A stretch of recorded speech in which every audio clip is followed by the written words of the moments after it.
Nima, ton audio, juste ton audio, est un peu brouillon. Saturday, April 4th, 2026, your dear friend or brother, Patrick Hansen. I'm good, Nima. Nima, your audio is a little bit sloshy. Yeah, let me just check That's it out better. here. That's It's better. okay? Oui, laisse-moi juste vérifier ça. Okay. C'est mieux. And Ça va? let me Oui, start. oui. Please D'accord. follow Laisse-moi commencer. Patrick on S'il vous plaît, 21st suivez Patrick Wire. sur On 21st Century Wire. Substack. Vous pouvez aller sur son Substack, All the Patrick links Henningsen. are in the Tous les liens description. sont dans la description de cette vidéo. Access that you can Vous pouvez y follow. accéder et suivre ce que fait Patrick. Il fait un travail incroyable pour nous informer. Il y a beaucoup d'informations que vous pouvez y trouver. Et Patrick, laisse-moi commencer avec le dernier ultimatum de Donald Trump. Il parle à nouveau de 48 heures avant que l'enfer n'arrive.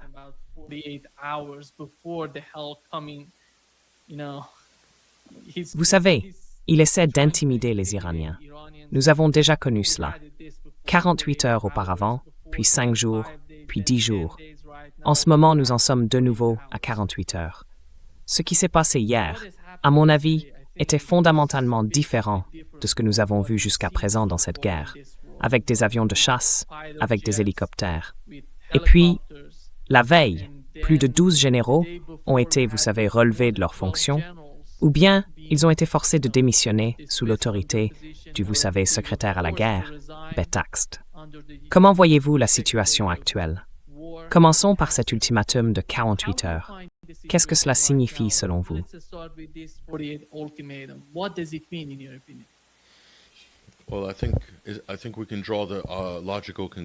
Eh bien, je pense que nous pouvons tirer une conclusion logique du moment choisi pour cette purge de généraux par le secrétaire à la guerre, Pete Hegseth. C'est assez évident. Le calendrier est probablement lié à la résistance de ces généraux face à une invasion terrestre ou au déploiement de troupes américaines sur le terrain. L'un de ces généraux commandait auparavant la 82e division aéroportée, qui serait déployée pour des opérations de combat en Iran. Il est donc clair que quelque chose se passe. Il y a de la résistance au sein de l'armée.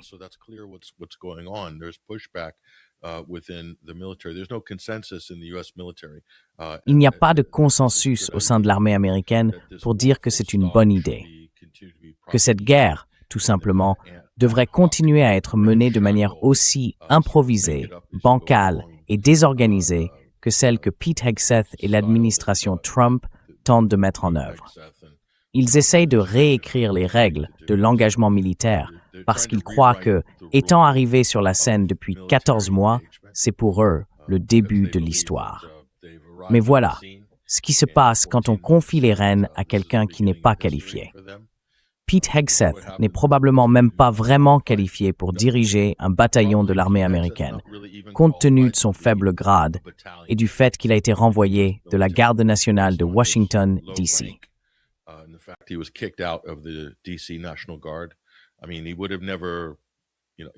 Je veux dire, il ne pourrait jamais. Tu vois, il n'obtiendrait même pas un poste de rang moyen dans l'armée américaine. Et pourtant, on l'a mis à la tête du Pentagone à un moment extrêmement crucial. C'est sans doute pour cela qu'il redouble d'efforts, parce que c'est désormais une guerre politique. Pour Donald Trump, c'est une guerre politique aux États-Unis qui concerne la légitimité à la fois sur le plan intérieur et international. Il a tout misé sur toutes ces différentes initiatives, guerres économiques et guerres militaires, comme la guerre des tarifs par exemple.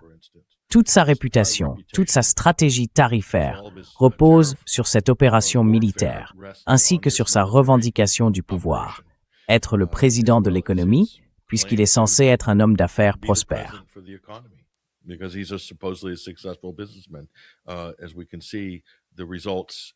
Comme on peut le constater, les conséquences économiques, du moins pour les Américains moyens, vont être vraiment, vraiment difficiles, compte tenu de la pression inflationniste due à la flambée du prix du pétrole et à la réduction des approvisionnements sur le marché mondial en provenance du Golfe Persique, ainsi que de l'effet que cela a sur les marchés pétroliers et sur l'activité économique dans son ensemble.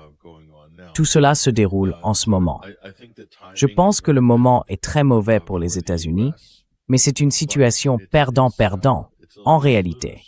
S'ils se retirent, alors Trump est humilié, les États-Unis sont humiliés, le public de Fox News est humilié, et ils ne peuvent tout simplement pas l'accepter.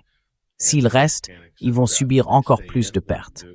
Ce que nous avons vu au cours des dernières 24 ou 48 heures, en termes d'appareils perdus, n'est rien.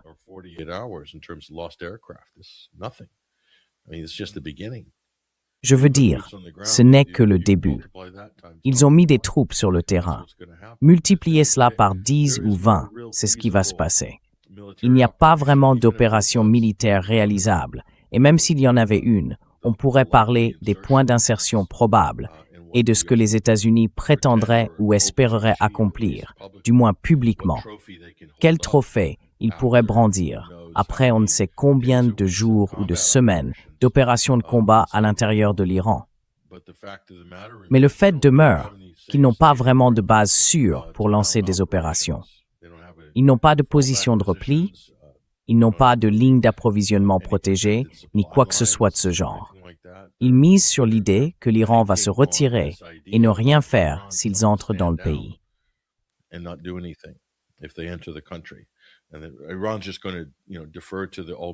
L'Iran va simplement s'en remettre à la toute-puissance de la force militaire américaine, et les États-Unis mèneront d'immenses bombardements sur tout le territoire iranien pendant leur invasion. C'est le plan militaire. Ils vont effectuer des bombardements massifs avec ce qu'il leur reste en termes de munitions à distance, probablement pas grand-chose, et c'est ainsi qu'ils vont assurer la couverture de leur insertion militaire. Ils espèrent qu'il n'y aura absolument aucune résistance de la part des Iraniens. S'il doit y avoir une insertion sur la côte sud-est, c'est ma meilleure hypothèse, pas nécessairement dans le golfe Persique. Si quelque chose devait se produire, il s'agirait plutôt d'une reconnaissance. Potentiellement, vous savez, ce sont des exercices de reconnaissance autour du Koweït.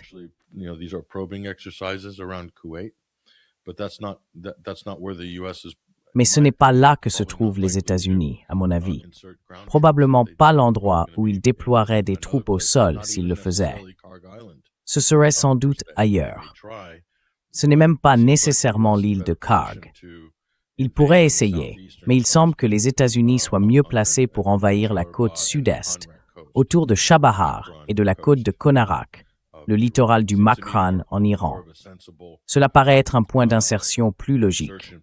Ensuite, ils pourraient utiliser la CIA, qui arme et finance depuis des années les milices terroristes baloutches au Baloutchistan et tente d'y créer une province sécessionniste. Ils les activeraient probablement et, espérons-le, ils rejoindraient les positions militaires américaines. Je veux dire, ce serait le plan le plus logique du point de vue des États-Unis.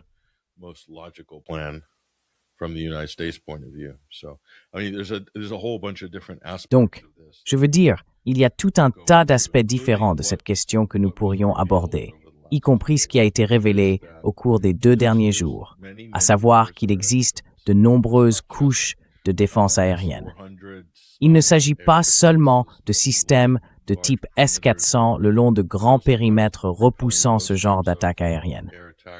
Peut-être que les États-Unis ont détruit pas mal de systèmes radars, et Israël aussi. Mais cela ne veut pas dire que l'Iran ne dispose pas de défense aérienne à plus courte portée. Et cela va entrer en jeu à mesure qu'ils s'approcheront avec des hélicoptères et davantage d'appareils pour effectuer des bombardements planés et d'autres frappes, car c'est tout ce que les États-Unis peuvent faire pour le moment. Ils doivent s'approcher davantage et utiliser des bombes planantes pour frapper des cibles, car je pense qu'il manque de missiles de croisière et de munitions à distance.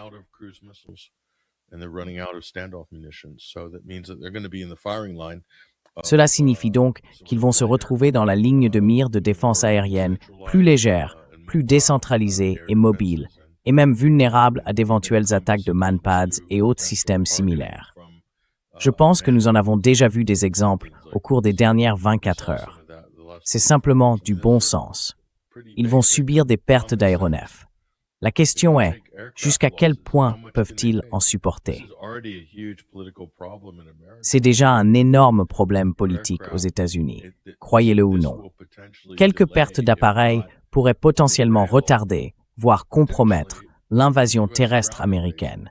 Si une inertie politique suffisante se crée à partir de gros titres du New York Times sur des avions américains abattus et des pilotes portés disparus, cela pourrait suffire à dissuader ce genre d'opération militaire téméraire menée par Donald Trump, Pete Hegseth et les autres. Nous verrons bien.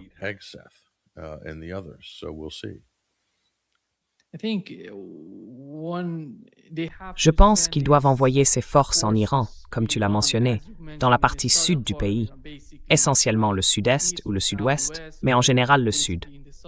Ils doivent les y envoyer par hélicoptère. Je ne sais pas, comment est-ce même possible? Vont-ils compter sur ces États arabes pour, tu sais, leur fournir tout, s'y rendre, utiliser leur territoire, puis pénétrer en Iran? Ce serait extrêmement problématique à mon avis, car si cela se produit, l'Iran détruirait tout dans ces pays. C'est une toute autre affaire. Tu sais, c'est une nouvelle escalade. Si l'invasion a lieu, on l'a déjà entendu, le président du Parlement iranien a dit qu'ils allaient littéralement frapper tout dans ces pays. Et d'un autre côté, s'ils déploient des troupes au sol, disons 50 000, c'est le chiffre qu'on a entendu jusqu'à présent.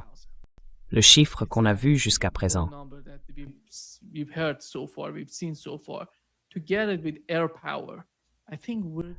Avec la puissance aérienne, je pense que nous allons voir beaucoup de ces avions de chasse être touchés par le système de défense aérienne, non seulement à cause des radars que vous avez mentionnés. Les radars en Iran sont pour la plupart mobiles. Ils ne sont pas fixés à un seul endroit. Ils se déplacent, entrent dans ces villes souterraines, en ressortent, bougent, trouvent des cibles et envoient des signaux. C'est le problème auquel les États-Unis sont confrontés. Car, d'après les cibles que nous avons vues jusqu'à présent, ils sont en grande partie aveugles quant à l'emplacement réel de ces radars, missiles et sites de production de missiles. Ils ne savent pas. C'est pourquoi ils frappent des ponts et, vous savez, des installations pharmaceutiques en Iran. Je pense que c'est l'un des problèmes fondamentaux pour les États-Unis. Qu'en pensez-vous?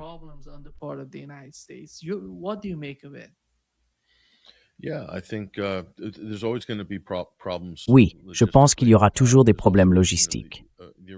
Il y a aussi, tu sais, le fait que les Iraniens peuvent tirer sur des avions, même en utilisant des technologies visuelles, infrarouges, à recherche de chaleur, et tous ces autres systèmes. Nima, c'est exactement pour cela que la Fédération de Russie n'a pas utilisé son armée de l'air au-dessus de l'Ukraine depuis 4 ans. Imagine ça. Quand on regarde la taille de la force aérienne russe, des chasseurs de 5e génération, très avancés, parmi les meilleurs pilotes du monde, qui ont mené des campagnes aériennes très ciblées, même dans des situations logistiques très serrées, comme à Alep par exemple.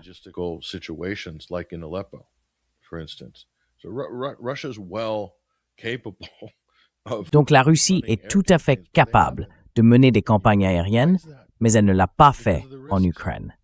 Pourquoi? À cause des risques. C'est à cause des risques. Et l'Amérique va affronter ces mêmes risques lorsqu'elle commencera à se rapprocher. Voyez-vous, ce que nous avons, c'est l'administration Trump, la monnaie de cette présidence, ce sont les mêmes. Je vous le dis, ce sont les mêmes. Les formules choc, les gros titres, les tweets et les mensonges. Ils ont menti au public américain et au monde entier à propos de cette campagne militaire. Ils ont fait comme si les États-Unis avaient survolé les villes iraniennes avec des avions tout ce temps. Ce n'est pas vrai.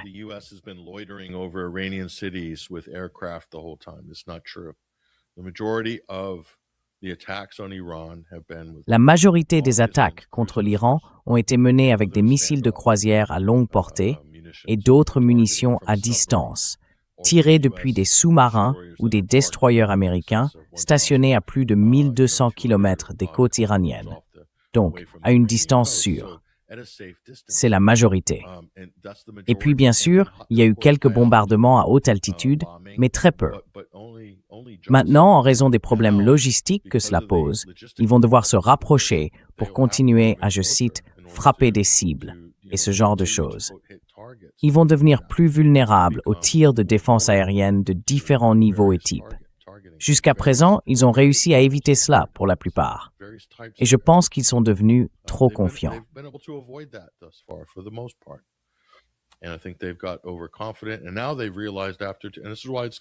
Et maintenant, ils s'en sont rendus compte. Et c'est pour cela que cela va poser problème. C'est une énorme crise politique en ce moment. Je te le dis, quand cela fera la une du New York Times, tout le monde en parlera. Et tout le monde commencera à douter de Pete Hegseth, ce qu'ils font déjà, et cherchera différentes excuses ou moyens de l'écarter. Pendant ce temps, il panique et désespère, car il a reçu un ordre de la part du lobby israélien. Tu mèneras cette guerre, sinon c'en est fini de toi. Ainsi, la carrière de Pete Hegseth, son avenir, sa capacité à mener une vie normale et à rester hors de prison dépendent vraiment du maintien de cette guerre. En ce sens, Pete Hegseth est devenu une sorte de personnage à la Zelensky.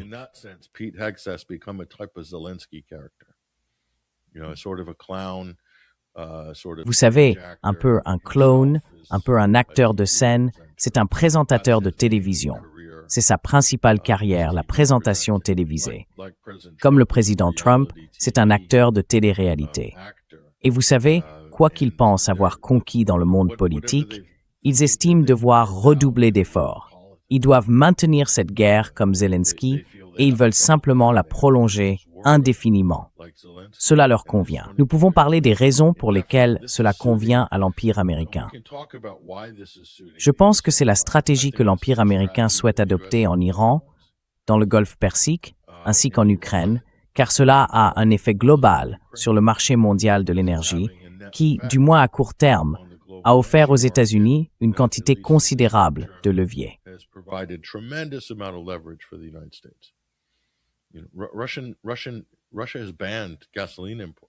La Russie a interdit les exportations d'essence en raison des dommages subis par ses raffineries et ses installations d'exportation à la suite des attaques de drones ukrainiens. Cela se déroule en toile de fond de tout cela. Ainsi, les États-Unis utilisent leur proxy, à savoir l'Ukraine, pour affaiblir la capacité d'exportation de la Russie, et avec succès. Ils l'ont réduite de 30%, voire 40% pour le moment. Le temps que les réparations soient effectuées, cela prendra des mois. Par ailleurs, Israël a mis hors service la capacité iranienne, et en représailles, l'Iran a neutralisé la capacité du Golfe. Ainsi, entre les États-Unis et Israël, ils ont amorcé une sorte de dégradation, si l'on peut dire, du marché mondial de l'exportation de pétrole et de gaz. Et le bénéficiaire direct en est le pétrole et le gaz américain.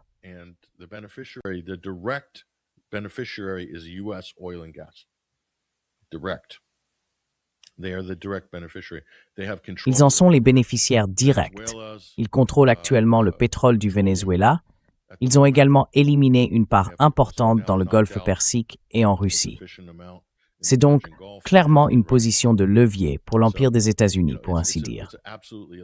Voilà la vision d'ensemble. Cela me porte à croire qu'ils veulent prolonger la situation aussi longtemps que possible. Et Israël comme les États-Unis sont tout à fait satisfaits de dégrader le Golfe. Tout à fait satisfaits.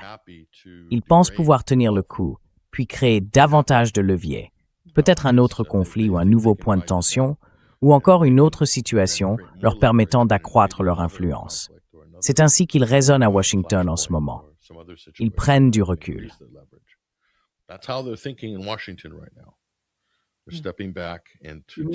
Tu veux dire les élites du marché, le 1%, les gens au sommet, pas les gens ordinaires. Oui, c'est exact. C'est mauvais pour le peuple américain. Cela signifie que nous payons la taxe de l'inflation, et les Européens la paient aussi. C'est mauvais pour le peuple. C'est mauvais pour les économies de tout le monde, sauf pour le 1% ou le 0,1% le plus riche. Et c'est cela, la base de Donald Trump. Donald Trump a perdu une grande partie des militaires en service actif. Ils ne le soutiennent plus. Je le sais, parce que j'ai été sur le terrain à les interroger au cours des 2 dernières semaines. De nombreux anciens combattants ont également retiré leur soutien.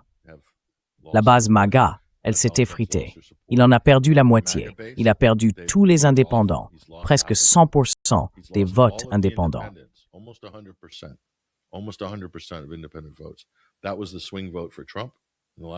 C'était le vote décisif pour Trump lors de la dernière élection, celui sans lequel il n'aurait pas gagné. Il a obtenu leur vote parce qu'il a menti en prétendant être un président anti-guerre. C'était une très bonne performance d'acteur de la part de Donald Trump.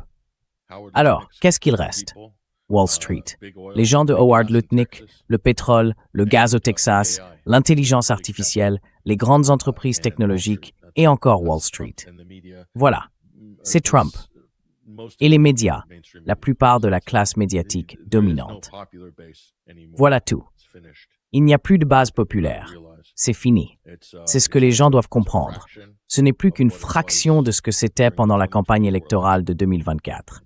Le temps ne sera donc pas clément avec Trump politiquement. Mais les Israéliens se soucient-ils vraiment de ce que feront les républicains aux élections de mi-mandat?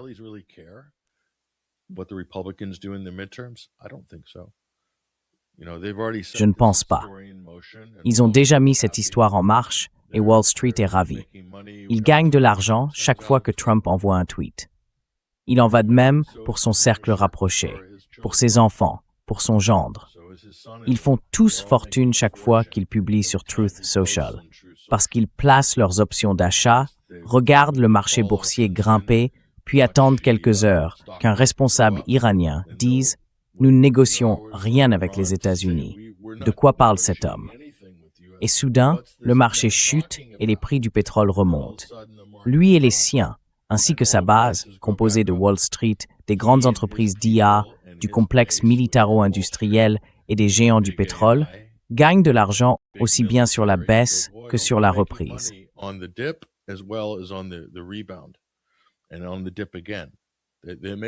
Et encore une fois, lors de la baisse, ils gagnent de l'argent. Les marchés financiers ont été transformés en armes autour du commerce du pétrole et des matières premières, à tel point qu'il existe même tout un secteur du trading de crypto-monnaies que nous avons exposé sur 21stcenturywire.com. C'est sur notre site en ce moment. Cela s'appelle Hormuz Hype. Nous avons un rapport qui en détaille les mécanismes. Ils ont manipulé le prix du pétrole en Europe. Le marché européen ne devrait pas être affecté. Il ne reçoit que 7% de son pétrole du Golfe Persique. NIMA, 7%. La majorité du pétrole européen ne vient pas du Golfe Persique. C'est simplement un argument de communication de l'administration Trump. Il vient de Norvège. C'est de là que provient la majeure partie du pétrole européen. La Norvège qui va en Pologne, puis... Eh bien, c'est aussi un gazoduc. Mais ensuite, le Kazakhstan, le Nigeria et un peu de la Libye, c'est la majorité, c'est l'essentiel, et les États-Unis. Voilà la principale source de pétrole européen en ce moment. Ils en reçoivent encore un peu de la Russie, mais moins qu'avant, évidemment. Donc les grandes compagnies pétrolières, les entreprises énergétiques, augmentent leur manipulation de prix pour tirer parti de la crise et maximiser leurs profits. C'est un grand scandale en ce moment en Europe. Nous faisons partie des rares médias à avoir produit un excellent reportage sur le sujet. Je travaille avec un journaliste français, Freddy Ponton, qui a fait un travail remarquable sur ce sujet et sur d'autres.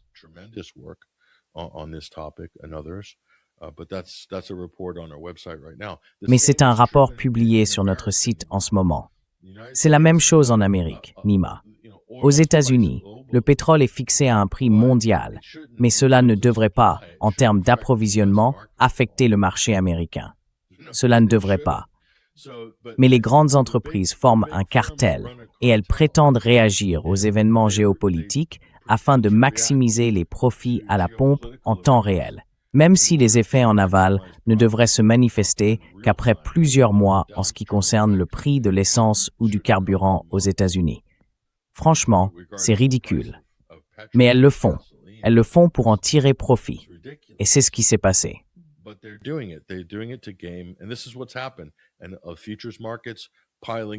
Et les marchés à terme s'y engouffrent. Désormais, le trading de crypto-monnaies exerce également une pression sur ces marchés de paris et encore une fois, provoque davantage de volatilité et de profit.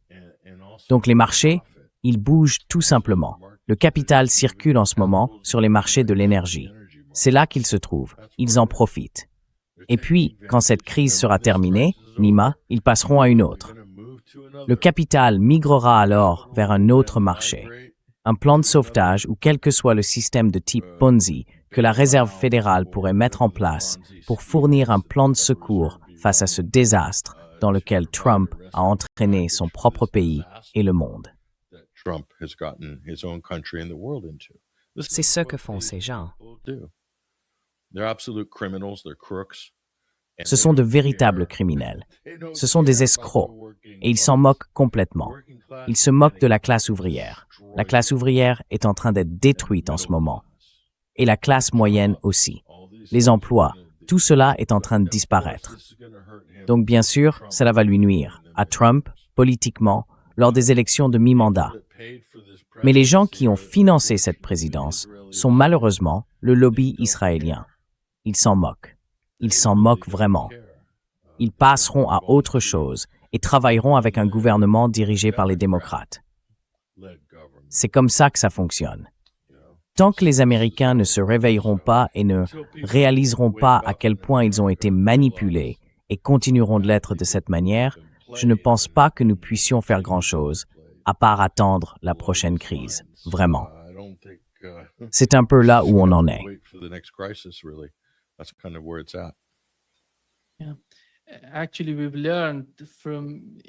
En réalité, nous avons appris que l'Iran recommence à vendre. L'Inde a effectué son premier achat de pétrole iranien depuis 7 ans sans problème de paiement, car elle affirme ne plus pouvoir compter sur le pétrole des États arabes en raison du blocus du détroit d'Ormuz. Et nous savons que le prix du pétrole a au moins doublé depuis le début de la guerre. Je pense que c'est cette réalité qui modifie, d'une certaine manière, l'état d'esprit des Européens. Le ministre des Affaires étrangères d'Autriche s'est entretenu avec son homologue iranien pour discuter de la manière dont ils peuvent gérer le passage des pétroliers liés à l'Autriche, des navires qu'ils souhaitent voir traverser le détroit d'Ormuz.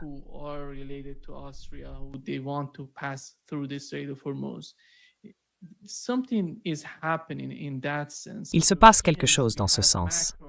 Les Européens, nous avons vu Macron agir de la même manière. Macron d'ailleurs se comporte de façon totalement différente de ce que nous avons observé en Ukraine, par exemple. L'influence que l'Iran exerce dans le détroit d'Ormuz. Quelle est votre compréhension de cela? Que pensez-vous de la manière dont la politique de l'Iran dans le détroit d'Ormuz modifie en quelque sorte la nature des relations entre les pays qui ont besoin de ce passage?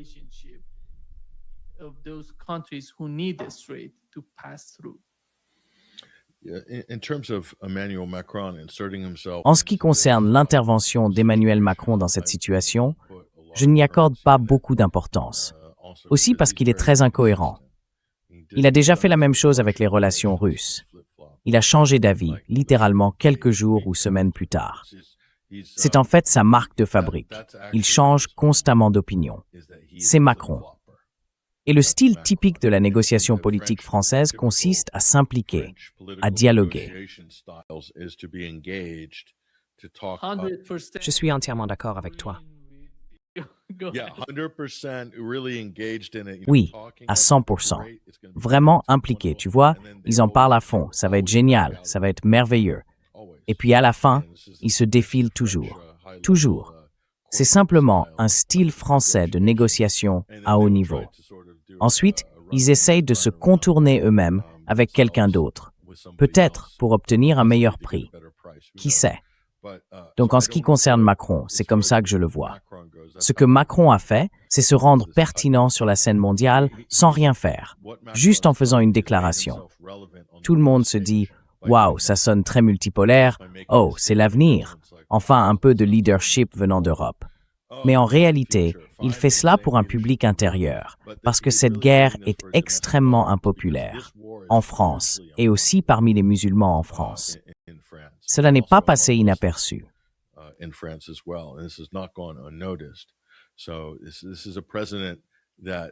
C'est donc un président qui est étroitement lié à Benjamin Netanyahou et qui a apporté un soutien total au génocide de Gaza. Et la France a fait à peu près tout ce qu'Israël voulait. Cela lui a aussi nui politiquement. Son image a été ternie. Il ne veut pas commettre la même erreur ici. On peut voir que les Européens ne sont pas vraiment, disons, pro-Trump. Même la droite européenne commence à se détourner de Trump, simplement à cause du niveau, de la grossièreté, de la manière dégoûtante, impolie et bâclée dont il mène ses affaires politiques. Il manque de respect envers les petits pays, critique sans cesse les États européens en disant qu'ils ne font pas leur part dans l'OTAN, ce qui est ridicule. L'OTAN n'est qu'un grand système de raquets de protection pour que les États-Unis puissent vendre des armes. Ils créent la menace, puis vendent la protection aux pays européens en exigeant qu'ils dépensent 3% pour se défendre.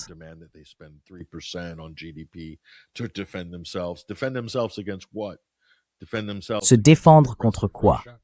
Se défendre contre une Russie agressive, qui ne semble agressive que parce que les États-Unis ont organisé un coup d'État violent à Kiev en février 2014, ce qui a déclenché une guerre civile ayant conduit à la guerre que nous connaissons aujourd'hui.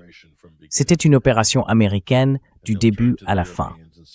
Et ensuite, ils se tournent vers les Européens en disant « Vous devez acheter plus d'armes parce que les Russes sont dangereux, ils veulent envahir. » Et la plupart des Européens le croient. Vous avez, disons, des dirigeants européens pas très intelligents comme Kaja Kallas, comme le nouveau Premier ministre de Finlande, M. Stubb, et bien sûr la Pologne. Il y a en Pologne une faction qui a toujours trouvé très profitable d'exagérer la menace russe et d'entretenir la haine de la Russie héritée des générations précédentes. De l'époque soviétique, des jours du pacte de Varsovie. Tu parles de la clique de Kaczynski. Oui, exactement. C'est une excellente décision de carrière. C'est tout de l'argent américain injecté dans le système politique polonais. Donc, si tu as ces opinions-là, c'est très rentable. C'est bon pour ta carrière. Tu participes à tous les débats, tu obtiens des bourses dans les think tanks, tu passes un peu de temps en Amérique, et tu décroches un joli poste confortable dans une banque d'affaires à New York ou ailleurs, au conseil d'administration de telle ou telle entreprise.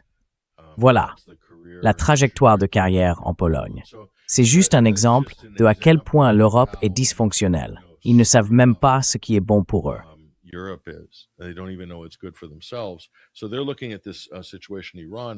Ils examinent donc la situation en Iran, et maintenant, en Italie et en Espagne, les gouvernements subissent une pression directe de la part de leurs électorats concernant l'autorisation de leurs bases militaires, dont beaucoup sont en réalité des bases américaines sous couvert de l'OTAN. C'est encore une fois une partie de l'arnaque. Les États-Unis critiquent l'OTAN en disant qu'elle ne fait pas sa part, tout en utilisant l'OTAN comme un paravent pour maintenir des centaines de bases et d'installations dans toute l'Europe. Ensuite, ils s'en servent comme tremplin pour des guerres d'agression illégales en dehors du cadre de l'OTAN. C'est exactement cela. Donc, vous voyez, Meloni et les gouvernements en Italie et en Espagne subissent la pression de leurs électorats à ce sujet. Les gens ne veulent pas participer à ces guerres illégales.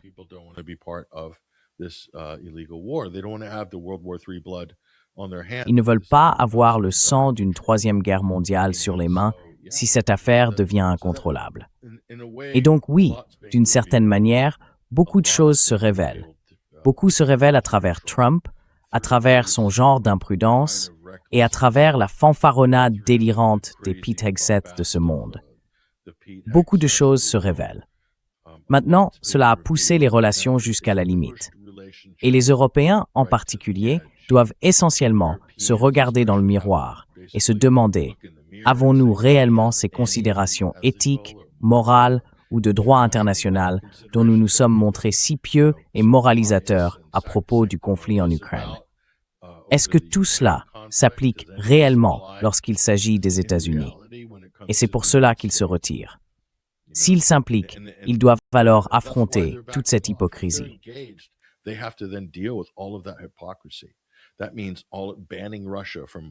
Cela signifie interdire à la Russie de participer aux événements sportifs et aux Jeux olympiques, lui imposer des sanctions et expulser les citoyens et entreprises russes d'Europe. Tout cela fondé sur l'affirmation que la Russie aurait mené une invasion à grande échelle de l'Ukraine. ce qui n'est pas le cas. Même à ce moment-là, cela s'inscrivait dans le cadre de la résolution 2202 du Conseil de sécurité de l'ONU et des accords de Minsk. La Russie n'a donc fait qu'intervenir pour des raisons humanitaires, comme on s'y attendait si les accords de Minsk et cette résolution du Conseil de sécurité de l'ONU venaient à s'effondrer. Et c'est ce qui s'est produit. Le reste était assez théorique pour quiconque suivait réellement et prêtait attention à la guerre civile en Ukraine.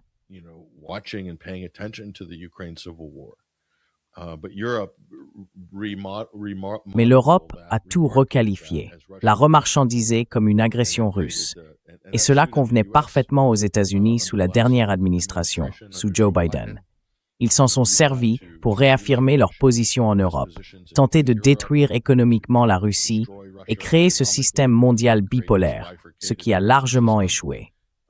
Et maintenant, nous y voilà. Un nouveau front s'est ouvert. Où sont passées toutes ces grandes platitudes? Où sont les discours? Je ne les vois plus.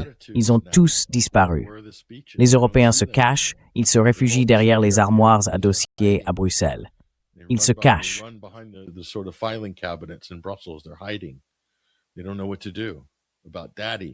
Ils ne savent pas quoi faire à propos de papa. Papa est sorti des clous. Ils ne savent pas quoi dire. Donc c'est brillant à un certain niveau, parce que c'est juste une autre couche d'hypocrisie qui a exposé Israël, les États-Unis et les élites dirigeantes européennes pour ce qu'ils sont, de parfaits charlatans. Ils n'ont plus un seul atome de morale ou d'éthique en eux, de toute façon. Donc c'est terrible. Toute la situation est terrible. Ne vous méprenez pas. C'est terrible, mais tout a été mis à nu. Et cela, je pense, pourrait être positif à long terme si nous survivons à cette crise.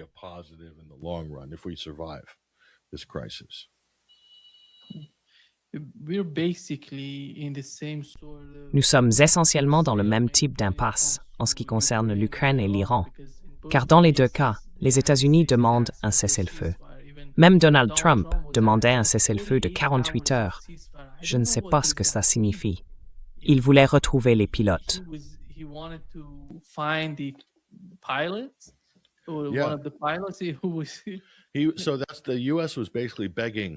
Donc, les États-Unis suppliaient en quelque sorte l'Iran, sans le faire publiquement, mais ils demandaient bêtement une pause de 48 heures pour nettoyer un désastre. C'est exactement ça. On parle maintenant de quoi? 4, peut-être 5 avions abattus ou endommagés, plus des aviateurs américains portés disparus. C'est un désordre total.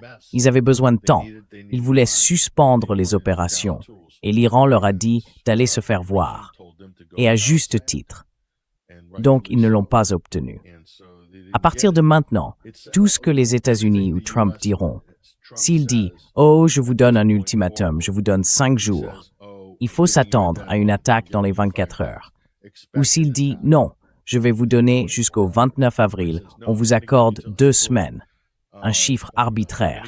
Il faut s'attendre à une attaque juste avant cette échéance, probablement quelques jours avant ou le week-end précédent.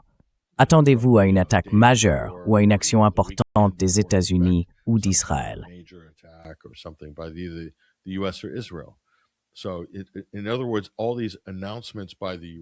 En d'autres termes, toutes ces annonces des États-Unis, les déclarations, les demandes, peu importe, sont dénuées de sens à ce stade.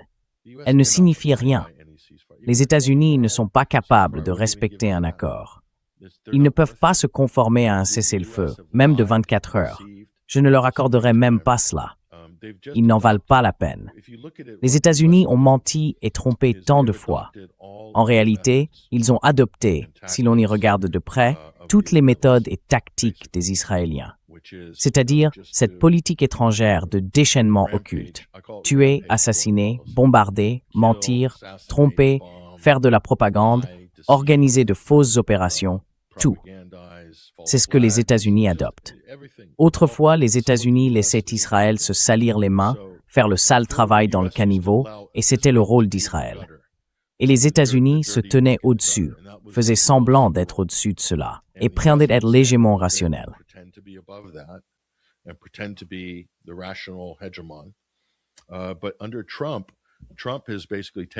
Mais sous Trump, il a essentiellement entraîné les États-Unis dans le caniveau avec Israël, en utilisant des méthodes de caniveau, des méthodes de criminels de rue. C'est habituellement la spécialité d'Israël, la tromperie, le mensonge, l'assassinat de personnes, l'élimination des équipes de négociation pour qu'il ne reste plus personne avec qui négocier, puis, de manière hypocrite, s'adresser au public, comme le fait Netanyahou à chaque fois en disant « Nous n'avons aucun partenaire avec qui négocier. Nous essayons de négocier avec les Palestiniens, mais personne ne veut nous parler parce que vous les avez tous tués. Mais c'est normal pour Israël. » Et maintenant, Trump a adopté ces tactiques. Pourquoi?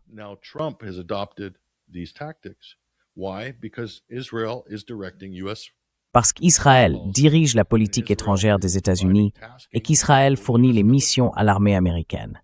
Les États-Unis sont externalisés.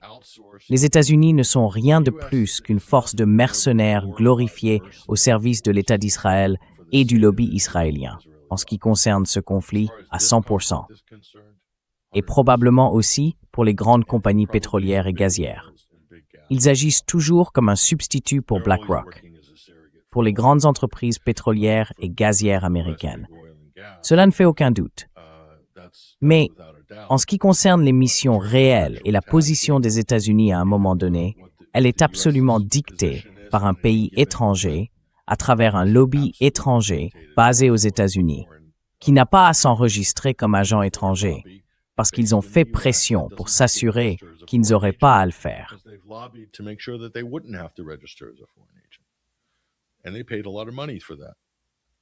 Et ils ont payé très cher pour ça. Ce n'est pas difficile à comprendre à ce stade.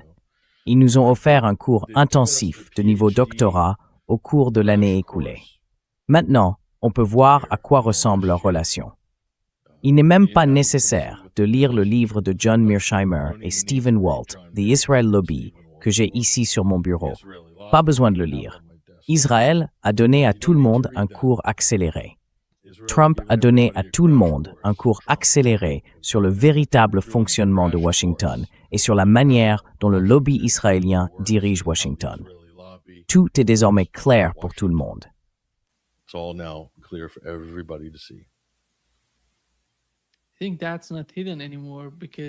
Je pense que ce n'est plus caché, car nous avons eu le général Keane sur Fox News. Je l'ai entendu au moins 2 fois, ainsi que Benjamin Netanyahu dire à Donald Trump quoi faire au fil du temps. C'est grave. Quand un analyste de Fox News dit cela, on peut imaginer à quel point c'est profond ce qui se passe réellement et quelle est la compréhension ou la stratégie de Donald Trump dans ce monde sans Benjamin Netanyahu. Je pense que tout cela est défini par le Mossad, par Netanyahu et par bon nombre de ses commandants militaires qui quittent l'administration ou les forces armées à cause de ce qui se passe avec l'influence israélienne, parce que personne n'est là pour les écouter.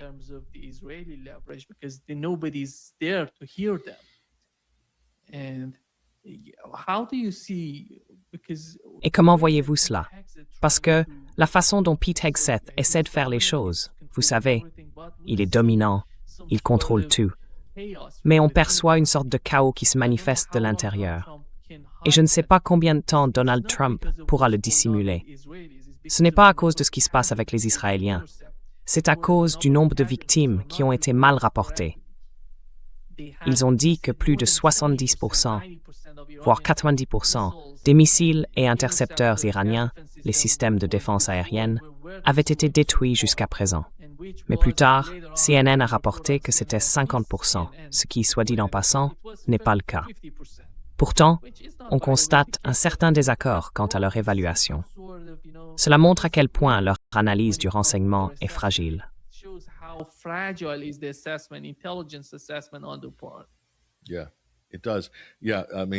Oui, c'est vrai. Je veux dire, je suis choqué. De mon vivant, je n'aurais jamais pensé voir CNN s'opposer au Pentagone. Ça n'était jamais arrivé. CNN avait toujours sa correspondante intégrée, Barbara Starr, au Pentagone, et son rôle consistait essentiellement à être une propagandiste du Pentagone, mot pour mot. Donc pour toutes les guerres, du moins pendant qu'elle y était, et même avant, avec Wolf Blitzer et les autres, Leur travail était de répéter la propagande du Pentagone sans jamais s'en écarter, car pour eux, c'était une question de sécurité nationale. À ce stade, CNN et les médias traditionnels deviennent une extension du gouvernement. Ils doivent s'y conformer. Mais c'est le premier conflit de ma vie d'adulte où je vois les médias traditionnels se détacher de la Maison-Blanche, se détacher du gouvernement.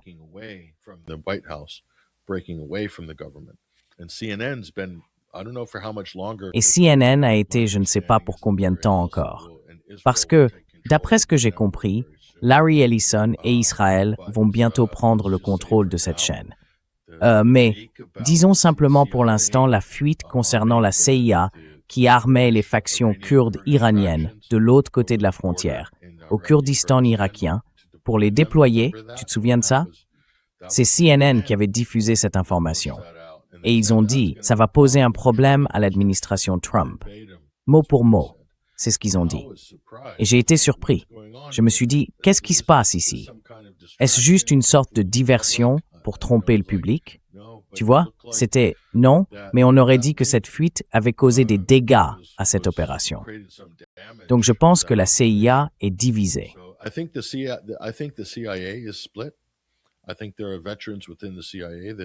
Je pense qu'il y a des vétérans au sein de la CIA qui ne soutiennent pas cette guerre, ne soutiennent pas ce président et n'ont aucun respect pour Pete Hegseth, Trump ou l'un de ses conseillers à cause de la façon dont il se comporte.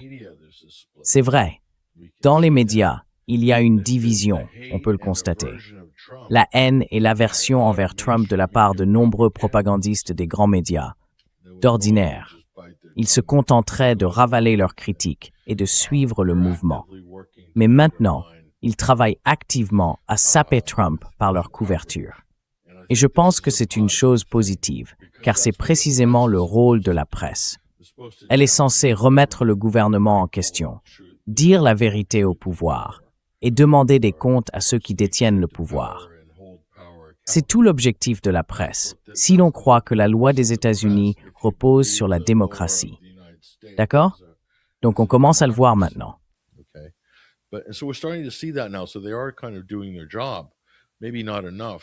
Donc, ils font en quelque sorte leur travail. Peut-être pas assez, pas suffisamment, pour, je pense, faire s'effondrer l'effort de guerre du jour au lendemain. Mais ils le font, et il y a toutes sortes d'autres indices qui le montrent. Je veux dire, la dissimulation des pertes est énorme. Tu sais, c'est intéressant, Nima, parce que nos sources nous ont dit la semaine dernière que le nombre de pertes est des ordres de grandeur supérieurs à ce qui est rapporté. Surtout les morts. Les morts ne figurent pas sur les manifestes des vols de retour vers les États-Unis avec les blessés. Les décès sont triés et gérés. Donc je dirais, d'après le rapport de The Intercept et d'autres enquêtes à ce sujet, je sais que l'agence de presse iranienne affirme que le nombre de soldats américains tués sur les bases touchées, etc., se compte par centaines.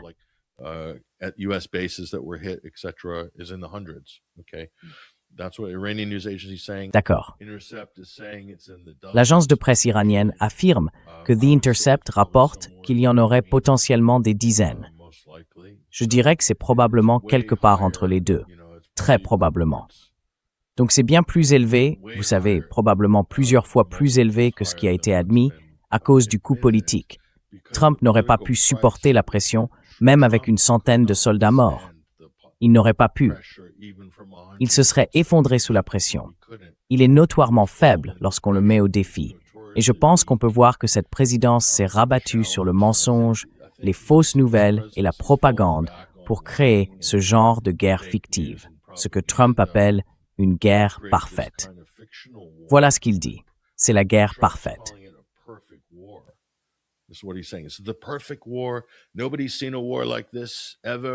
Personne n'a jamais vu une guerre comme celle-ci. Jamais. Dans toute l'histoire des conflits humains. Personne n'a rien vu de tel. Les gens me disent à quel point cette guerre est formidable. Ils me disent « Trump, personne n'a eu le courage de faire ça. Merci Trump. Merci Trump. » De parler de lui-même à la troisième personne. C'est ce qu'il dit. Donc il ne peut pas, il n'y a aucun moyen que, si les faits commencent à saper l'immense barre qu'il a fixée pour les attentes autour de cette guerre parfaite, la moindre fissure dans l'armure fasse s'effondrer tout ce château de cartes. Et je pense que vous commencez à en voir les prémices ce week-end, avec tous les appareils américains abattus. En plus, je crois qu'un Chinook a explosé sur le tarmac. Si je ne me trompe pas, c'était sur la base koweïtienne qui a littéralement été touchée.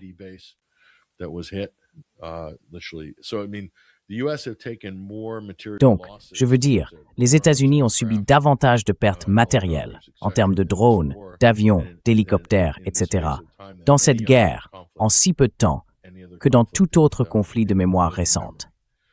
Et normalement, cela signifie, Nima, que Pete Hegseth, le secrétaire à la guerre, est convoqué devant le Sénat et les commissions du Congrès pour expliquer pourquoi les États-Unis ont perdu autant de milliards de dollars. Est-ce à cause d'une mauvaise organisation? Est-ce parce que vous ne savez pas ce que vous faites? Est-ce parce que vous inventez vos missions au fur et à mesure, sans réelle stratégie derrière tout cela? Ils n'ont pas été tenus responsables. Ils ont réussi à contourner le Congrès. Le lobby israélien a aidé à instruire les sénateurs et les membres du Congrès à voter contre la War Powers Act.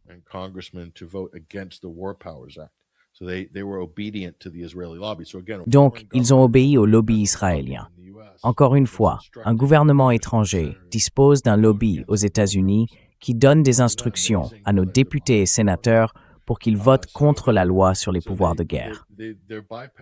N'est-ce pas incroyable, la façon dont cette démocratie fonctionne? Ils sont donc contournés. Il n'y a aucune supervision. Cela fait 5 ou 6 semaines. Aucune supervision pour cette guerre. C'est une guerre non déclarée. Une guerre de choix. Une guerre d'agression. Zéro supervision. Le secrétaire à la défense ou à la guerre, peu importe son titre, n'a à se présenter devant personne. Il fondrait. Il ferait probablement une crise, quitterait l'audition en claquant la porte, arracherait sa cravate, puis sortirait, retirerait sa chemise avec tous ses tatouages et hurlerait devant les caméras.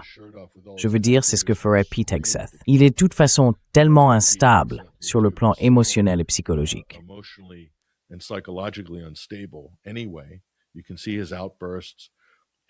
On peut voir ses accès de colère, la façon dont il attaque les gens et la presse dès que quelqu'un lui pose une question difficile ou remet en cause son autorité ou celle du président. Ces personnes sont aujourd'hui d'une fragilité extrême, tant sur le plan de l'intégrité que dans ce qu'elles font politiquement et militairement. Donc, ce que j'attendrais, en tant qu'Américain, au minimum, c'est que cet homme soit traîné devant des auditions au Sénat et au Congrès pour répondre de tout cela. Et ce n'est que le début. Ensuite, il faudra mener une enquête pour comprendre pourquoi cette guerre a commencé en premier lieu. La seule évaluation honnête que j'ai entendue jusqu'à présent, Nima, vient de Marco Rubio, qui a dit par inadvertance que la raison pour laquelle nous sommes entrés en guerre, c'est parce qu'Israël y allait en premier.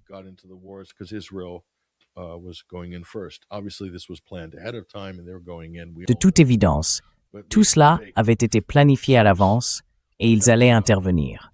Nous le savons tous.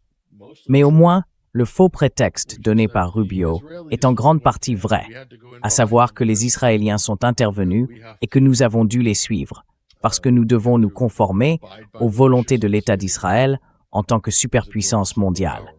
Donc nous ne sommes pas la superpuissance mondiale. Nous ne sommes qu'un proxy de la véritable superpuissance, qui, politiquement, semble être Israël, d'après les propres aveux du secrétaire d'État. Je ne fais que reprendre ces mots. Ce n'est pas ma théorie du complot.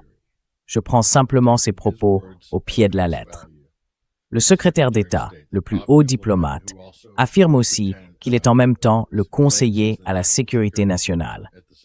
Ces deux fonctions sont censées être exercées par des personnes différentes. D'ailleurs, le conseiller à la sécurité nationale devrait être indépendant et non politique, en principe. Quel désordre!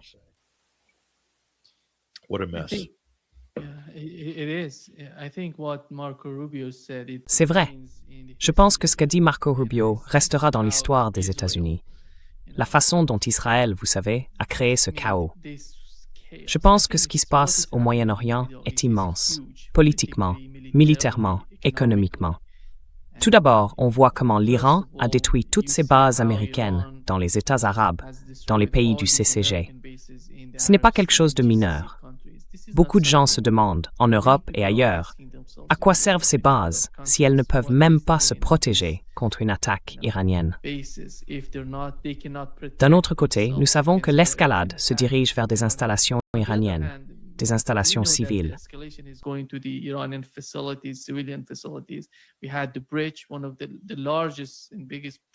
Nous avons eu le pont, l'un des plus grands du Moyen-Orient, frappé par les États-Unis et Israël ensemble. Et nous avons eu l'Institut Pasteur, qui produit principalement des médicaments pour les personnes atteintes de cancer et d'autres maladies graves. Une autre cible, mentionnée dans l'un des tweets du ministre iranien des Affaires étrangères et suscitant beaucoup d'inquiétudes, non pas tant pour l'Iran que pour les pays du CCG, était la centrale nucléaire de Bushehr. Elle a été attaquée à 4 reprises. Il a déclaré que les retombées radioactives affecteront la vie des habitants des capitales du CCG, pas celle de Téhéran. Ce sont eux qui vont en subir les conséquences.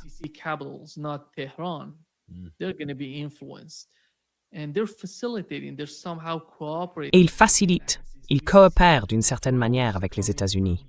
Nous avons vu 2 drones venant des Émirats arabes unis, par exemple, entrer en Iran pour frapper des cibles. Je pense que ça nécessite encore une réponse de la part des Iraniens.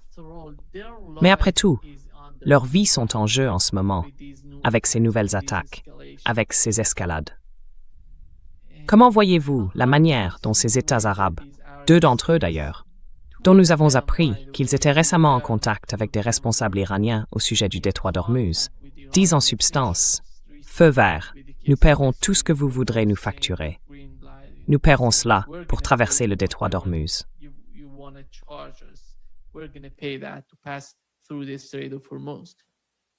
Et comme vous voyez la voie d'escalade. Parce que Donald Trump a dit qu'il allait frapper les Iraniens. Tu sais, les renvoyer à l'âge de pierre, là où ils appartiennent. Ce sont des mots lourds pour les Iraniens, pour toute personne d'origine iranienne. Tous les Iraniens, en Iran et à l'extérieur de l'Iran, ont entendu cela.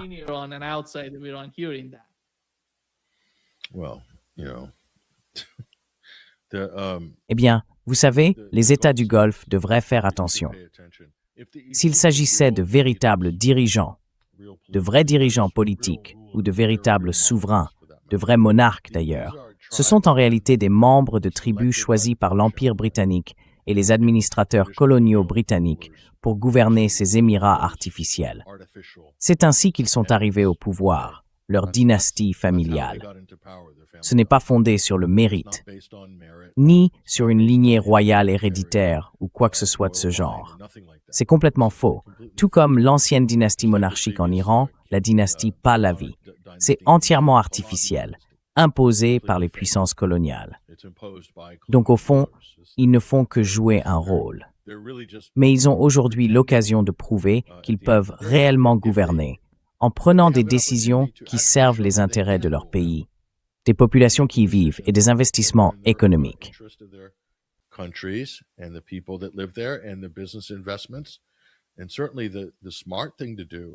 Et bien sûr, la chose intelligente à faire serait de réévaluer la relation avec les États-Unis, qui les utilisent comme base de lancement militaire pour une attaque contre l'Iran et pour protéger Israël.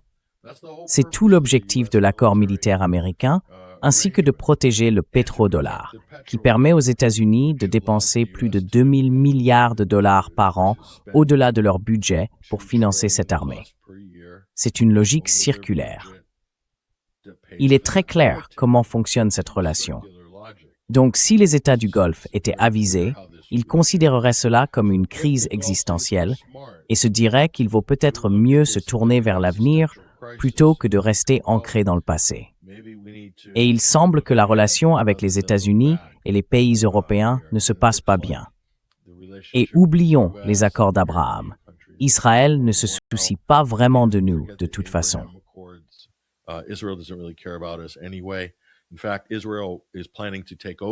En réalité, Israël prévoit de prendre le contrôle des Émirats arabes unis. C'est le plan à long terme. Israël finira par évincer la famille royale des Émirats de toute façon. Ils sont condamnés. Je leur donne peut-être 10 ans. Les services de renseignement israéliens ont déjà infiltré les Émirats à un niveau si profond, leur armée, tout, qu'il ne s'agit plus que d'une question de temps avant qu'ils ne prennent le contrôle du pays.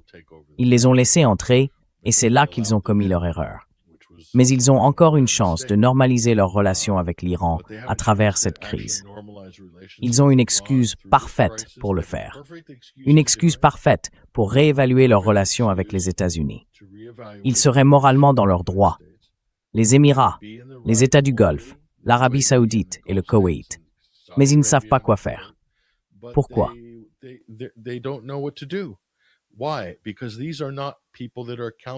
Parce que ces personnes ne sont pas responsables devant les habitants de ces pays. Elles ne sont même pas réelles. S'il s'agissait de véritables monarques, ils agiraient dans l'intérêt de leur peuple et de leur lignée future. Ils ne font même pas cela, ce qui est en réalité très dangereux. Mais cela montre bien qu'ils ne sont pas vraiment responsables, ce qui prouve qu'ils ne sont pas de véritables souverains. Un vrai souverain agirait dans l'intérêt de la génération suivante pour assurer la continuité de sa propre lignée. C'est logique, non? Je veux dire, c'est ce que ferait n'importe qui. Mais eux ne le font pas.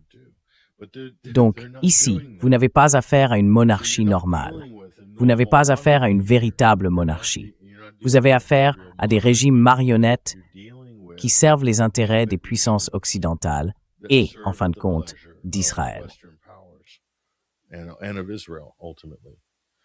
And look, if they want to escalate against Iran. Écoutez, s'ils veulent intensifier contre l'Iran, quand Trump a dit dans son discours sur l'état de l'Union mercredi soir qu'ils avaient frappé les centrales nucléaires et qu'il y avait de la poussière nucléaire partout, de la poussière nucléaire qui se répandait, il a ajouté qu'il ne pourrait pas les utiliser de nouveau avant longtemps à cause de cette poussière.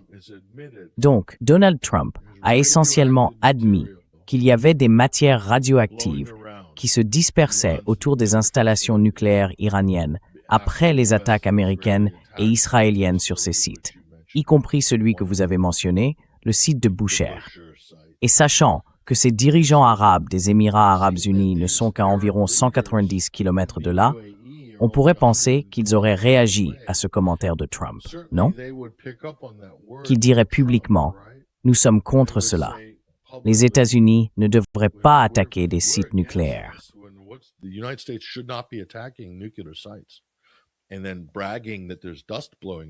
Et ensuite se vanter qu'il y a de la poussière qui vole partout, comme Trump l'a fait. Cela serait, selon moi, une attitude plus responsable, plus digne d'un véritable leadership de la part de ces dirigeants arabes du Golfe. Mais ils sont terrifiés. Ils ont peur de le dire publiquement, de condamner les États-Unis ou de condamner Trump publiquement. Ils ont peur parce qu'ils dépendent du bon vouloir des puissances occidentales. Leur arrangement est le suivant. Ferme-la. Achète nos armes. Fais ce qu'on te dit, ou tu es dehors.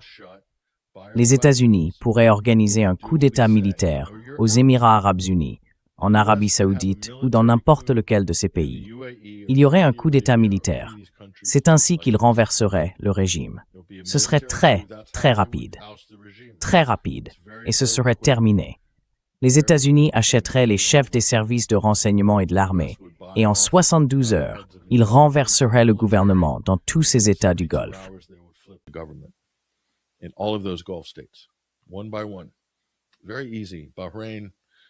Un par un. Très facile. Bahreïn, aucun problème. Et les membres de la famille royale seront expédiés vers leur penthouse à Paris, leur penthouse à New York, leur villa à Los Angeles ou ailleurs, San Diego. Ils ont chacun 5 ou 6 options. Ils peuvent aller dans le sud de l'Espagne, sur la côte d'Azur à Cannes, dans le sud de la France ou sur la côte amalfitaine. Ils ont des îles. Ils ont de toute façon acheté des îles en Grèce.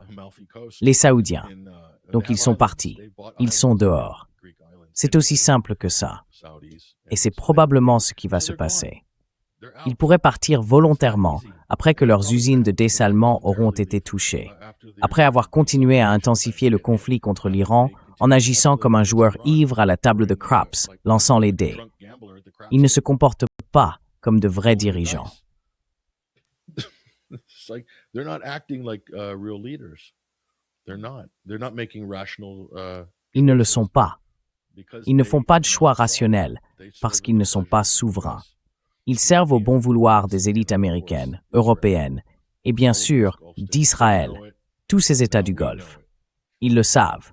Et maintenant, nous le savons aussi. Parce que s'ils ne l'étaient pas, ils s'opposeraient fermement à tout ce que font les États-Unis et Israël. Mais ils ne le peuvent pas. Ils sont terrifiés. Cela ne finira pas bien. Cela ne finira de toute façon pas bien pour eux.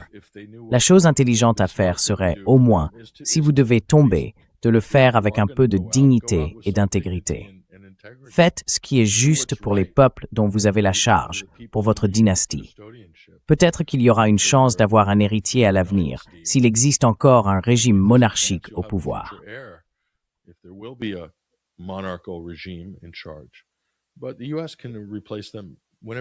Mais les États-Unis peuvent les remplacer quand ils le veulent. Quand ils le veulent. Il n'y a rien.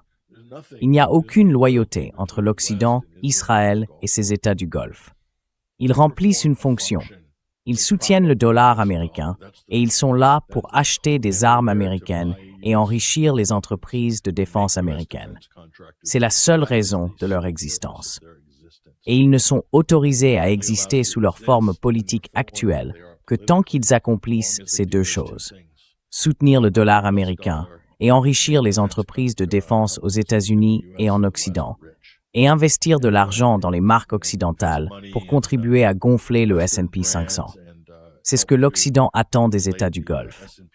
S'ils ne fournissent pas cela, alors ils sont écartés. Simple. Je veux dire, je déteste paraître désinvolte à ce sujet. C'est la réalité d'ailleurs. Je pense vraiment de la même façon. C'est la triste réalité des pays du CCG, malheureusement.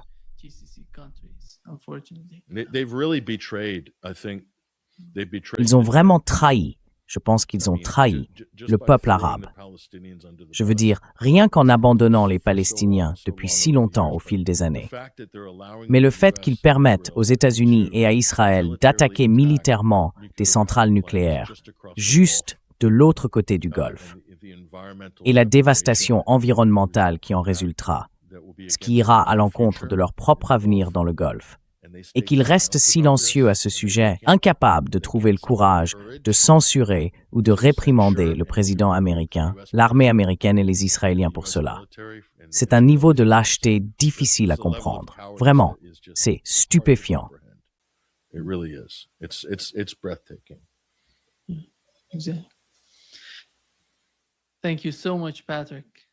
Merci beaucoup, Patrick. Un grand plaisir, comme toujours. Ce ne sont pas des sujets agréables à aborder. Ce sont des choses tristes, des tragédies dont nous parlons aujourd'hui. La guerre, la destruction, la mort. Mais après tout, nous apprenons. C'est un processus d'apprentissage pour nous, afin d'éviter cela à l'avenir, dans un avenir proche. Absolument. Merci, Nima. Merci.